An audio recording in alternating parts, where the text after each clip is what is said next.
با طلوع عطر ماه رمضان شکر کن شکر خدای مهربان.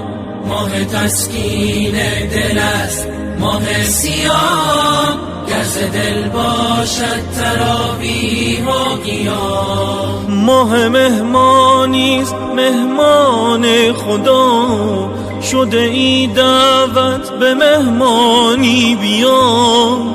بنشین بر سفره خانه خدا، نوش جان کن از مناجات و دعا. با طلوع عطر ماه رمضان شکر کن شکر خدای مهربان. ماه تسکین دل است ماه سیاه، گر ز دل باشد تراویح و قیام. روز درمان است بر هر جسم و جان، می شود با روز جسمت پرتوان.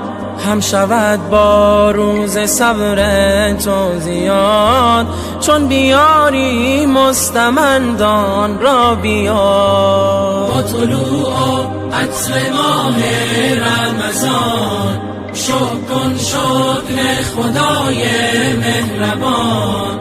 ماه تسکین دل است ماه سیاه، گر ز دل باشد تراویح و قیام. روزه داری حکم شرع و سنت است، جزو رکن دین برای امت است. 11 ماه غرق بودی در گناه، فرصت است 1 ماه که برگردی به راه. روزه داری حکم شرع و سنت است، جزو رکن دین برای امت است. 11 ماه غرق بودی در گناه، فرصت است 1 ماه که برگردی به راه.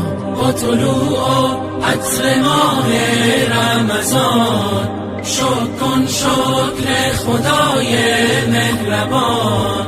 ماه تسکین دل است ماه سیاه، گر ز دل باشد تراویح و قیام.